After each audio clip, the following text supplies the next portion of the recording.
फर्क साफ है। आज भाजपा की एनडीए की सरकार, डबल इंजन की सरकार केंद्र और राज्य में काम कर रही है। अब हमारा बिंद क्षेत्र विकास के लिए हाथ नहीं फैलाता है, बल्कि विकास स्वयं उनके पास आता है। याद करिए, कभी यह क्षेत्र खनन माफिया और भू माफिया के लिए जाना जाता था, और आज अच्छे जनप्रतिनिधि आप चुनते हैं, अच्छे सांसद चुनते हैं, अच्छे विधायक चुनते हैं, तो आज मिर्जापुर की पहचान मां विंध्यवासिनी धाम के कॉरिडोर, भव्य कॉरिडोर के लिए हो रही है। आज मां विंध्यवासिनी धाम में अपना स्वयं मिर्जापुर का मेडिकल कॉलेज है। आज इस क्षेत्र में मां विंध्यवासिनी के नाम पर एक विश्वविद्यालय की स्थापना भी हो चुकी है। और अब तो याद करिए, देश के यशस्वी प्रधानमंत्री आदरणीय श्री नरेंद्र मोदी जी ने इंटरनेशनल सोलर अलायंस के लिए फ्रांस के प्रधानमंत्री को लेकर के स्वयं यहां पर आए, और यहां पर सोलर का सबसे बड़ा प्लांट का उद्घाटन उन्होंने स्वयं किया था। बहनों और भाइयों, मैं आज इसीलिए आपके पास आया हूं, आपसे कहने के लिए, आपने बदलते हुए भारत को 10 वर्ष में मोदी जी के नेतृत्व में देखा है। आपने पिछले 10 वर्ष के अंदर बदलते हुए मिर्जापुर क्षेत्र को देखा है, बिंद क्षेत्र को देखा है। बहनों और भाइयों, एक तरफ भारतीय जनता पार्टी, अपना दल, Nishad party, Suhel Dev Rajbhar party, RLD का एक गठबंधन एनडीए के रूप में गांव, गरीब, किसान, नौजवान, महिलाएं और समाज के विकास के लिए पूरी प्रतिबद्धता के साथ कार्य करने के लिए दिखाई दे रहा है, तो दूसरी ओर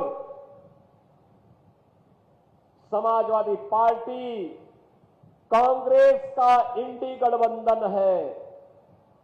बहनों और भाइयों, कितना झूठ और फरेब इनके द्वारा कहा गया। इन्होंने कहा था खटाखट चुनाव के बाद। क्या खटाखट से किसी को 1 लाख रुपया मिला क्या? किसी को पैसा मिला क्या? आप समाजवादी पार्टी और कांग्रेस के लोगों से पूछो कि भाइयों, ये तो मां विंध्यवासिनी का धाम है, नारी शक्ति के जागरण का धाम है, नारी अस्मिता और नारी स्वाभिमान का धाम है। और हमारी परंपरा में कहते हैं, यत्र नारीस्तु पूजन्ते रमन्ते तत्र देवता। जहां साक्षात मां विंध्यवासिनी स्वयं विराजमान होकर के, मां अष्टभुजी स्वयं विराजमान होकर के अपनी आशीर्वाद बरसा रही हो, उस पावन धरा समाजवादी पार्टी के लोगों ने तो आज वह भी नहीं छोड़ा है। बहनों और भाइयों, देख सपाई बिटिया घबराई, आज आप देख सकते हैं।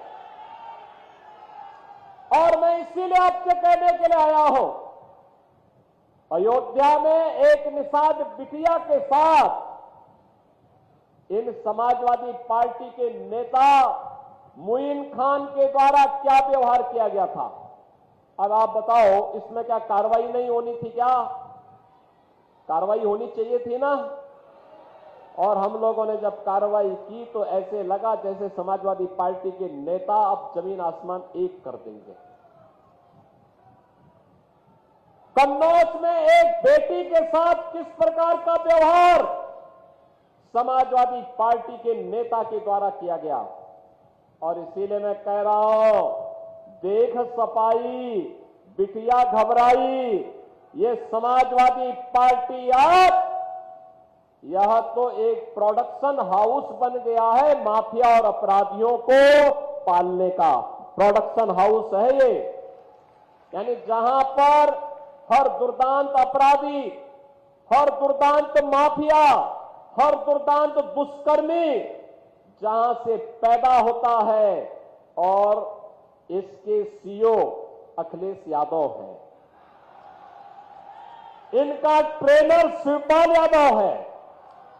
और इसीलिए मैं आपसे कहने के लिए आया हूं कि बहनों और भाइयों, ये माफिया और ये अपराधी किसी के नहीं हुए। जहां जाएंगे पूरी संपत्ति हड़प लेंगे, गरीब को उजाड़ देंगे, कमजोरों को के पर अत्याचार करेंगे, बेटी और बहन की इज्जत पे हाथ डालने का काम करेंगे। आज मैं आपसे अपील करने के लिए आया हूं, यही अपील करने के लिए आया हूं। ये नए भारत का नया उत्तर प्रदेश आज जिस दिशा में आगे बढ़ चुका है वो किसी से छुपा हुआ नहीं है। इन 7.5 वर्षों में प्रधानमंत्री मोदी जी के नेतृत्व में, उनके मार्गदर्शन में उत्तर प्रदेश का परसेप्शन बदला है। उत्तर प्रदेश के बारे में लोगों की धारणा बदली है। आज उत्तर प्रदेश के बारे में लोग अच्छा सोचते हैं, अच्छा देखते हैं।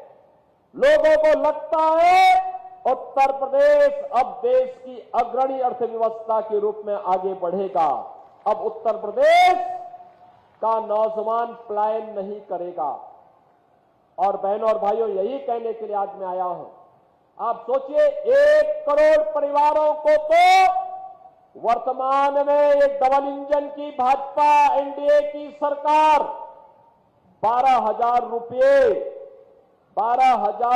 1 करोड़ परिवारों को 12,000 सालाना पेंशन की सुविधा उपलब्ध करवा रही है। 12 करोड़ किसानों को, जिसमें 2 करोड़ 62 लाख किसान अकेले यूपी के हैं, इन्हें 6,000 रुपये सालाना प्रधानमंत्री किसान सम्मान निधि का लाभ प्राप्त हो रहा है।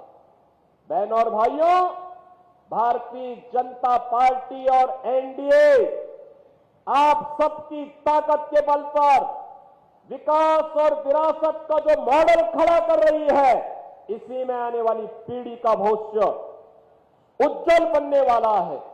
और इसीलिए भारतीय जनता पार्टी बार बार कह रही है, हम लोग आपसे बार बार कह रहे हैं कि लोकसभा चुनाव के दौरान जिन्होंने अफवाह फैलाई थी, जिस प्रकार का इन्होंने दुष्प्रचार किया था, उसका पर्दाफाश हो चुका है। चुनाव संपन्न हो गए, मोदी जी तीसरी बार प्रधानमंत्री बन गए। तीसरी बार प्रधानमंत्री बनने के बाद भी आज भी बाबा साहब भीमराव अंबेडकर के द्वारा बनाया गया संविधान वैसे ही है। आज भी इसी प्रकार का सम्मान सबको प्राप्त हो रहा है, कहीं आरक्षण समाप्त नहीं हुआ है।